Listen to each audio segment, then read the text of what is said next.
All right, so let's take a little bit of a stroll through the, little bit about the new standard. There's a lot of terminology they use.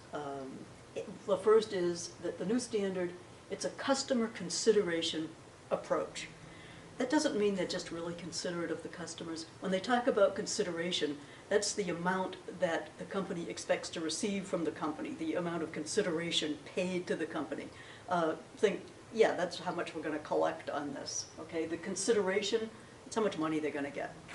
Or they use the term consideration because it could be broader than that, but generally it's what they're going to get in exchange for whatever it is that they're selling to the customer, whether it's goods or services.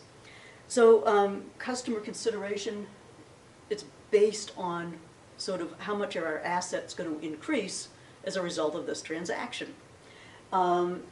And it's also based on contracts with customers. And so part of what we're going to have to get into detail on is what makes a valid contract, because we can't book revenue unless there is a valid contract. It uses an asset liability approach. That's definitely a multiple choice question if I ever saw one. The old revenue recognition standard was based purely on the revenue aspect, sort of an income statement based approach where it's okay, so how much is this transaction, you know, what income is it going to generate? Here it's more a matter of how much do our assets and liabilities change as a result of this transaction, and the amount of revenue will fall out based on that.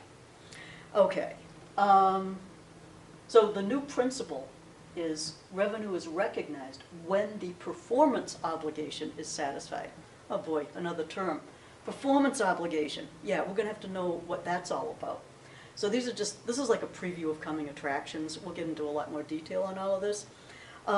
Core principle, and they get in, an entity should recognize revenue to depict the transfer of promised goods or services to the customer, okay, what we're going to give to the customers, giving up some of our assets, in an amount that reflects the consideration, just the payment, to which the entity expects to be entitled in exchange for those goods and services.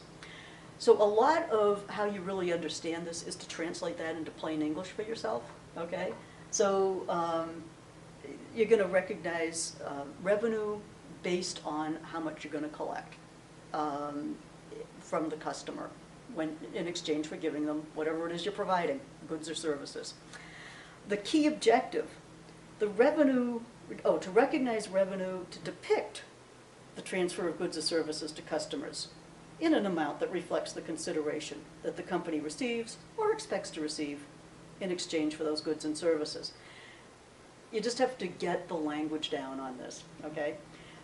They use a 5-step process in order to recognize revenue, and we'll get into a lot more detail on that.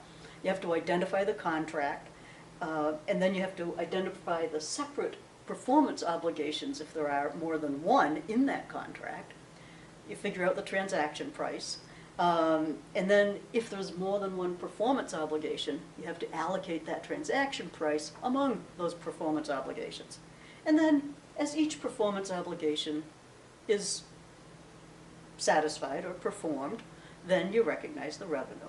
Okay, so we come down to the basic principle, and and as part of the new principle, there's a lot more disclosure that's required, and we don't get specifically into a lot of that, but you should be aware that that there's a lot of what they call enhanced disclosures that make it more easy for analysts to see what's going on with the company, about the amount, timing, and certainty of a lot of the revenue and cash flows arising from the contracts with customers.